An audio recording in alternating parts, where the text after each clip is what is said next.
అందుకే హనుమ గురించి ఒక మాట చెప్తారు పెద్దలు.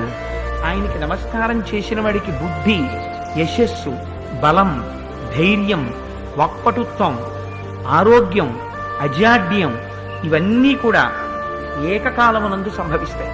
హనుమ అంటే ఒక ప్రత్యేకమైనటువంటి వ్యక్తి. రామాయణంలో ఎక్కడైనా భగవంతుణ్ణి ఆశ్రయించి భక్తులు ఉంటారు. భగవంతుడు ఏ స్థాయిని పొందాడో భక్తుడు కూడా ఆ స్థాయిని పొందిన ఘటన రామాయణంలోని. రామచంద్రమూర్తికి నేను ఈ మాట అన్నానని కాదు, కొంచెం వయస్సు వచ్చిన వాళ్ళు, కొంచెం పెద్దవాళ్ళు భక్తులు ఉంటారేమో. ఈ మాట చెప్తే రామచంద్రమూర్తి కూడా సంతోషిస్తారు. అసలు యథార్థానికి హనుమకి మాత్రం చిన్న చిన్న పిల్లల దగ్గర నుంచి భక్తులు ఉంటారు. హనుమ పేరు చెప్తే ఎల్కేజీ వాడు భక్తుడే.